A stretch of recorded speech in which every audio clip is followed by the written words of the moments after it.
A new image, a familiar scandal, and a royal name back in the headlines.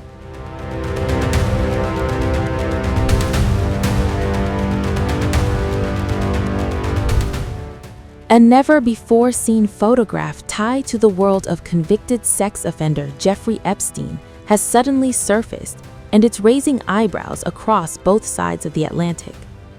The photo emerged in files released by the U.S. Department of Justice, revealing an intimate moment involving Epstein and two powerful figures, including the disgraced former British royal Prince Andrew. In the image, Andrew, now using his civilian name Andrew Mountbatten-Windsor, is seen lounging barefoot at an outdoor table wearing only a bathrobe. Sitting beside him is British diplomat Peter Mandelson, who is also dressed casually in a robe and appears barefoot. And right next to them sits Epstein, the only one fully clothed. The photograph captures the trio gathered around a wooden table. 3 mugs with American flags printed on them sit nearby, along with 2 glasses of water.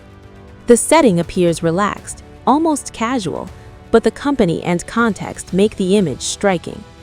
There is no official date attached to the photo, but reports suggest it may have been taken on Martha's Vineyard sometime between 1999 and 2001, years before Epstein was convicted in 2008 for soliciting a minor for prostitution.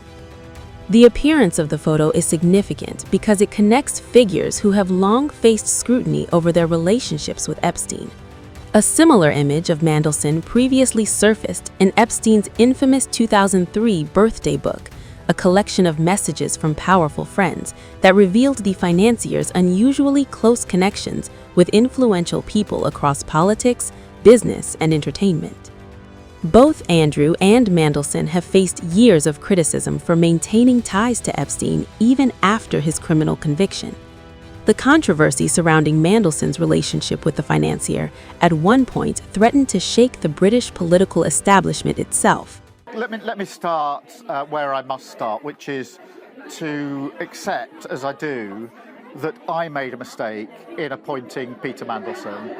And let me follow that up swiftly, as I've done before, but I need to do it again, with an apology to the victims of Epstein for appointing Peter Mandelson. It was my mistake, and I take responsibility in relation to it.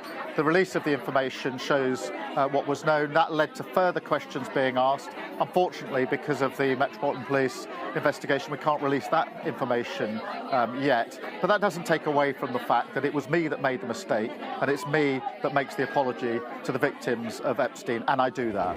Questions over those ties resurfaced after Keir Starmer appointed Mandelson to serve as the United Kingdom's ambassador to the United States. Starmer has publicly insisted that Mandelson lied repeatedly about the extent of his friendship with Epstein, both before and during his diplomatic service. According to reports, a recently released dossier also indicates that Starmer had been warned about the general reputational risk posed by Mandelson's past connections to Epstein. I wanted to ensure that we had better relations between Ireland and the UK. I thought the last government let it get to a place which wasn't beneficial to Ireland or to the United Kingdom. So I made it my business to try and reset that, to build a closer relationship. Of course, it doesn't mean that we agree on everything, but it means that we positively engage, constructively engage, to overcome any challenges, but also to take advantage of huge opportunities. Well, I'm in the business of building constructive relations and solving problems, and that is the approach that I take to all the issues between the UK and Ireland. Of course there are issues between us, not as many issues as many people try to make out. Our job is to manage through those issues and come to a proper resolution rather than to escalate them. That's the base on which I've worked. That's why the UK-Ireland relationship is in a better place, and I'll continue in that vein.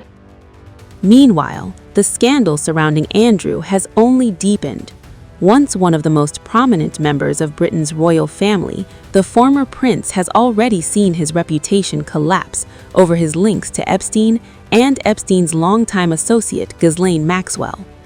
Then came another extraordinary development. In February 2026, Andrew was reportedly arrested on allegations that he shared confidential government information with Epstein, a stunning moment that marked the first time in nearly 300 years that a senior British royal had been taken into custody. Long before that arrest, the fallout from the Epstein connection had already stripped Andrew of much of his public standing. His royal titles were removed, his public duties ended, and even his residence connected to royal privileges became uncertain as the scandal deepened. Now, with the release of this newly surfaced photograph, the shadows of Epstein's world are once again stretching across powerful institutions, from American justice files to British politics, and even into the history of the royal family itself. And as more documents continue to emerge from the U.S. Department of Justice, one thing is becoming increasingly clear. The story surrounding Jeffrey Epstein and the powerful figures linked to him is far from over.